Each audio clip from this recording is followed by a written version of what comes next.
Red టీవీలో మీ వ్యాపార ప్రకటనల కోసం ఈ నంబర్ ని సంప్రదించండి 6281747728. నమస్తే.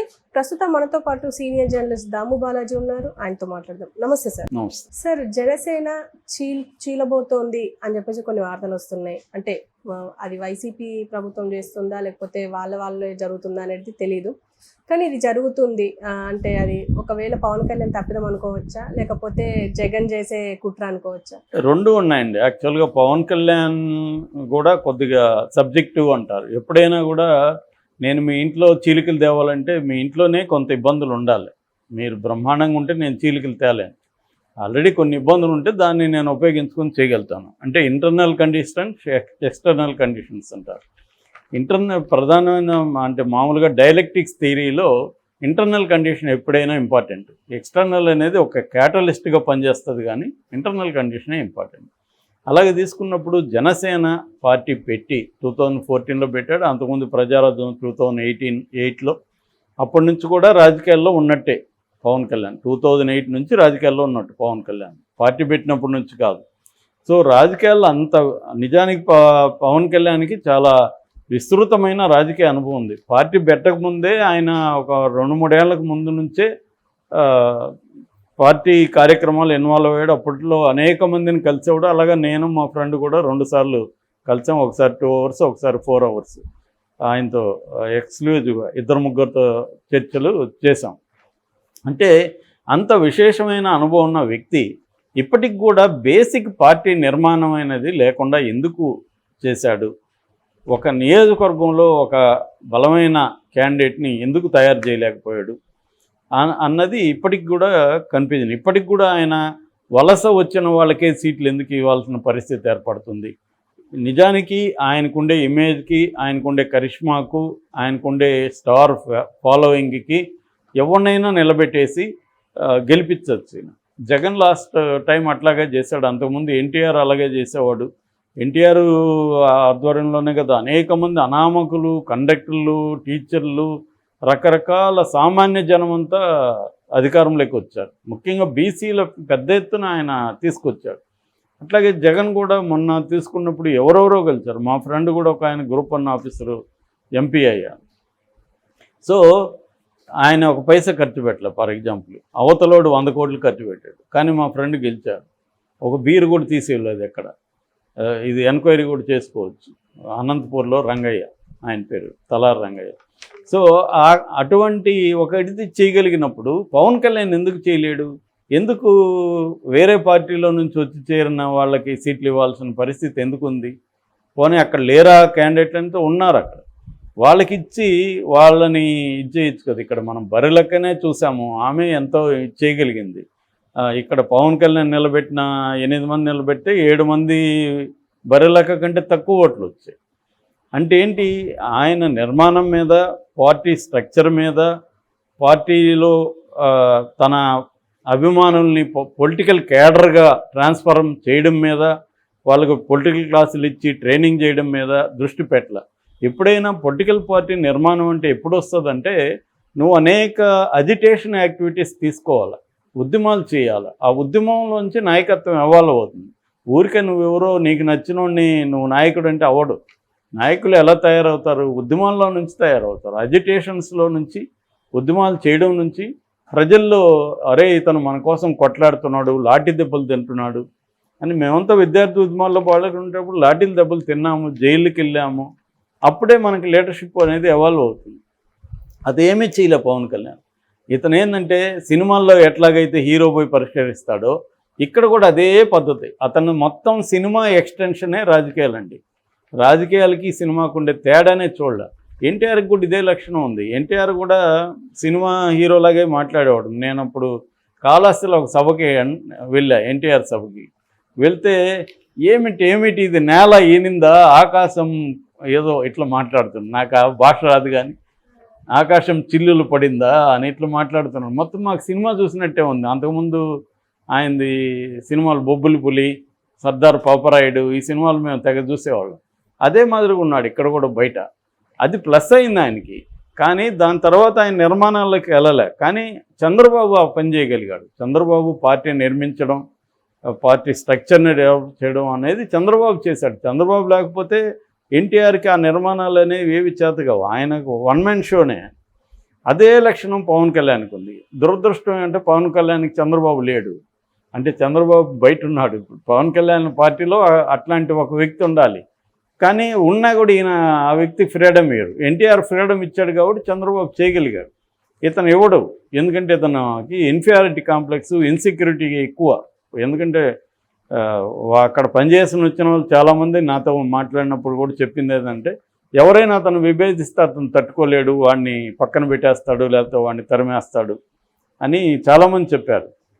సో అందువల్ల జనసేన ఇప్పటికీ వీక్గా ఉంది. ఆయన భాషలోనే చెప్పాలంటే మనకు బూత్ కమిటీలు ఉన్నాయా, మనకి నాయకులు ఉన్నారా, ఇవన్నీ అంటే ఎవరిని అడుగుతాడు ఆయన? ఆయన్ని అడగాలి అందరూ. నువ్వెందుకు చేయలేదు? మరి జగన్ చేయగలిగాడు కదా, ఆయన ఎవరు కేజ్రీవాల్ చేయగలిగాడు కదా, ఇలాగ బోల్డ్ మంది పార్టీలు పెట్టిన వాళ్ళు చేయగలిగారు కదా, ఇక్కడ కేసీఆర్ చేయగలిగాడు కదా, ఉద్యమంలో ఉండే ఆయన పార్టీని నిర్మించుకోగలిగాడు కదా. ఇదేంటంటే ఆయన చేయలేదు, ఆయన ఫెయిల్యూర్ ఇది. దీనివల్ల ఇప్పుడు వైసీపీ ఎవరైనా ఉపయోగించుకుంటారుగా. నీ పార్టీలో బలహీనతలు ఉన్నప్పుడు శత్రువు, అపోనెంట్ ఎందుకు ఉపయోగించుకోడు? ఆ రకంగా ఇప్పుడు ఏమైందంటే, ఫర్ ఎగ్జాంపుల్ తిరుపతి అండి. తిరుపతిలో నిజానికి కిరణ్ రాయలు, తర్వాత ఇంకెవరెవరో నాకు పేర్లు గుర్తులేవు, వాళ్ళు చాలామంది నాయకులు ఉన్నారు అక్కడ. కిరణ్ రాయలు కొన్ని నేను ఎప్పుడు చూస్తుంటా, చాలా స్ట్రాంగ్గా కొట్లాడుతుంటాడు ఆయన. అట్లాంటి వాళ్ళకి టికెట్ ఇచ్చి లోకల్ అక్కడ. రెండోది అక్కడ బలిజ సామాజిక వర్గం చాలా పెద్దది తిరుపతిలో. అందుకనే చిరంజీవి తిరుపతిలో గెలిపించుకోగలిగారు. అప్పుడు ఇంకో అక్కడ కోస్తాలు ఓడిపోయినా ఆయన తిరుపతిలో గెలిచాడంటే బలిజలంతా ఓన్ చేసుకున్నారు తిరుపతి. అట్లాంటి దగ్గరలో నువ్వు వాళ్ళకి ఇవ్వకుండా ఆరణి శ్రీనివాస్ చిత్తూరులో ఉండి వైసీపీలో అసంతృప్తితో ఇక్కడికి వస్తే అతనికి ఇచ్చారు టికెట్. దాంతో ఇప్పుడు వాళ్ళందరూ రెబల్స్గా మారిపోయి నిన్న సమావేశం చేశారు. వాళ్ళందరూ మేము చీలిపోతా ఉన్నాం అన్నట్టుగా మాట్లాడుతున్నారు. ఆరణి శ్రీనివాస్ గో బ్యాక్ అని, తిరుపతి నుంచి వెళ్ళిపోండి అని తిరుపతి ప్రజల పేరుతో సిటీ అంతా ఫ్లెక్సీలు వెలిసాయి నిన్న. సో ఇట్లా ఇప్పుడు అనేక చోట బొలిశెట్టి సత్యనారాయణ ఆయన ట్వీట్ చేశాడు చాలా బాధతో. కందుల దుర్గేష్, ఆయనకి రాజమండ్రి ఇవ్వాల్సింది ఆయన్ని తీసుకెళ్ళి నిడదవోలుకి అప్పగించారు. నిడదవోలులో ఆల్రెడీ తెలుగుదేశం వాళ్ళు రెబల్స్ ఉన్నారు, ఈయన గెలిపించే పరిస్థితి లేదు అక్కడ. ఇలాగా ఒక పరిస్థితి రావడానికి కారణం ఏంటంటే పవన్ కళ్యాణే. సో పవన్ కళ్యాణ్ పార్టీ పెట్టినా కూడా ఆయన క్యాండిడేట్లనే తయారు చేసుకోలేకపోయాడంటే 10 ఏళ్ళుగా ఒక కనీసం ఒక 50 నియోజకవర్గంలో 50 నాయకులను తయారు చేయకపోతే ఇంకా పొలిటికల్ పార్టీ ఎందుకు? ఒక ఎన్జిఓ పెట్టినా ఎన్జిఓ 100 మందిని తయారు చేస్తుంది 10 ఏళ్లలో, 100 మంది కార్యకర్తల్ని నాయకుల్ని తయారు చేస్తుంది. అట్లాంటిది పొలిటికల్ పార్టీ అంటే ఏంటి? అధికారంలో ఎవరుంటే ఆ అధికారము వల్ల ప్రజలకి నష్టం చాలాసార్లు చాలా ప్రాజెక్టులో కానీ చాలా ఇష్యూస్లో జరుగుతుంటుంది. వాటి తరపున పోరాడే విధంగా తయారు చేయాలి. అది చేయకుండా ఎంతసేపు ఉపన్యాసాలు ఇవ్వడం, సినిమాటిక్గా దాని ఏమంటారు ఊగిపోవడం, తర్వాత నేనెంత గొప్పోడని సినిమాలో హీరో డైలాగులు చెప్తుంటాడు కదా. ముఖ్యంగా విలన్స్ని కొట్టేటప్పుడు నేను కొడితే ఎలా రీసౌండ్ ఎలా వస్తుంది, ఇంకొక సౌండ్ ఎలా వస్తుంది, కరెంట్ ఎలా వస్తుంది, ఇవన్నీ చెప్తుంటాడు. అదేవిధంగా బయట చెప్తుంటాడు పవన్ కళ్యాణ్. అంత తప్ప నిజంగా జగన్ ప్రభుత్వంలో జరిగే ఇసుక కుంభకోణం మీద ఈయన ఏమన్నా పోరాటాలు చేశాడా? మద్యం విషయంలో ఈయన ఏమన్నా పోరాటాలు ఈయన కానీ జనసేన చేసిందా? రాష్ట్రవ్యాప్త పోరాటాలకు పిలిపించి ఈయన చేశాడా? ఒక ఆమరణ నిరాహార దీక్ష ఏమైనా ఈయన చేశాడా? ఎక్కడైనా పట్టుమని 10 రోజులు నడిచాడా? ఆయన ఏవీ చేయకుండా, ఎటువంటి కష్టము పడకుండా రాజకీయ పార్టీ అనేది ఎట్లా బిల్డప్ అవుతుంది? రెండోది, నువ్వు ఎవరికీ ఫ్రీడమ్ ఇవ్వకుండా అందరినీ నీ కంట్రోల్లో పెట్టుకుంటే వాళ్ళు ఎలా ఎదుగుతారు? సో ఇది మేజర్ ప్రాబ్లం. అట్లాగే నువ్వు నీ పార్టీలో ఏదన్నా జరిగినప్పుడు దాన్ని అడ్రస్ చేయాలి. ఇప్పుడు ఆమె రాయపాటి అరుణ, ఆమె మీద అటాక్ జరిగింది, ఆమె అన్ని ఛానల్లో చెప్పేసినాక దాని మీద ఆ రియాజ్ అనే అతను అధ్యక్షుడు తన వర్గం తను దాడి చేసింది, పిలిపించి మాట్లాడాలి. రెండోది, ఆల్రెడీ వీడియోలో వచ్చేసి బయటకు వచ్చినప్పుడు ఈయన కూడా ఓపెన్ అవ్వాలి. అదేమీ లేకుండా ఇటువంటి అనేక సంఘటనలు చేయకుండా జనరల్గా నేను స్త్రీల పక్షపాతిని, స్త్రీలు అది ఇదని మాట్లాడితే ఎవడు పట్టించుకుంటాడు? ఎప్పుడైనా ఒక ట్రెండ్, ఒక మేనిఫెస్టేషన్ అని ఉంటుంది. నాలో పురుషాధిక్య భావజాలం ఉందంటే అర్థం మేనిఫెస్టేషన్ అవ్వాలి ఎక్కడో. నేను నీతో బిహేవ్ చేసేటప్పుడు నేను మగవాళ్ళలాగా నీ మీద బిహేవ్ చేస్తాను ఎక్కడో వచ్చాడు, లేకపోతే పురుషాధిక భావజాలం నాలో ఉండదు. ఈయనేమో జనరల్గా చెప్తాడు తప్ప పర్టికులర్ ఇన్సిడెంట్లలో నీ స్త్రీల పక్షపాతం ఎక్కడ చూపిస్తున్నావు?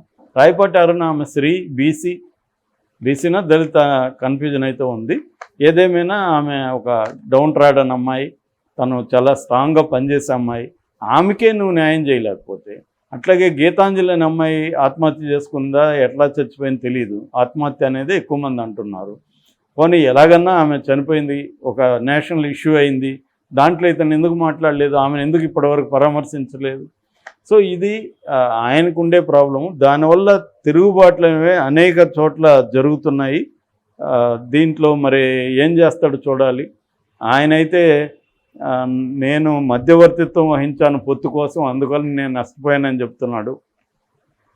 సో తనకి తక్కువ సీట్లు అని చెప్తాను. నిజానికి చంద్రబాబు ఆయనకి ఇచ్చిన సీట్లు అయితే తక్కువ కాదు, ఆయన స్ట్రెంగ్త్కి సరిపోయే సీట్లే ఇచ్చాడు.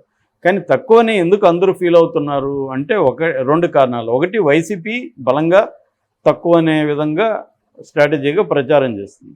రెండవది, ఈయనే గతంలో నేను 3వ వంతు అడుగుతాను, నేను సీఎం అవుతాను, సీఎం అనేది మేము తర్వాత నేను చంద్రబాబు డిస్కస్ చేస్తాం.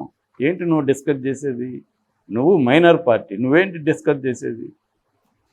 కాబట్టి ఇటువంటి ఒక ఫేక్ హోప్ని, అతను ఫాల్స్ హోప్ని జనాల్లో నింపాడు. దానివల్ల ఇది తప్ప అదర్వైజ్ అతనికి ఇచ్చిన సీట్లు తక్కువైతే ఏమి కావు. అతని బలానికి 6% లోపలే వచ్చాయి ఓట్లు. 6%కి 21 సీట్లు అనేవి తక్కువ అయితే కాదు.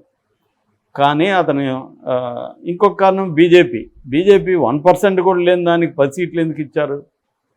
6 ఎంపీ సీట్లు ఎందుకు ఇచ్చారు? ఈయన మధ్యవర్తిత్వం అంటే నువ్వెందుకు త్యాగం చేయాలి? అంత మధ్యవర్తిత్వం చేసి బీజేపీని తీసుకురావాల్సిన అవసరం ఇంకేంటి? ఇటువంటి అనేక ప్రాబ్లమ్స్ పవన్ కళ్యాణ్కి ఉన్నాయి. దానివల్ల ఇప్పుడు జనసేనలో ఖచ్చితంగా రెబల్స్ తయారవుతారు. ఎందుకంటే హోప్తో, ఈ ఫాల్స్ హోప్తో చాలామంది డబ్బులు ఖర్చు పెట్టుకున్నారు, దెబ్బలు తిన్నారు, నష్టపోయారు. వాళ్ళందరికీ వాళ్ళ కడుపు కాలుతుంది. సో ఖచ్చితంగా దీన్ని వైసీపీ ఉపయోగించుకుంటుంది.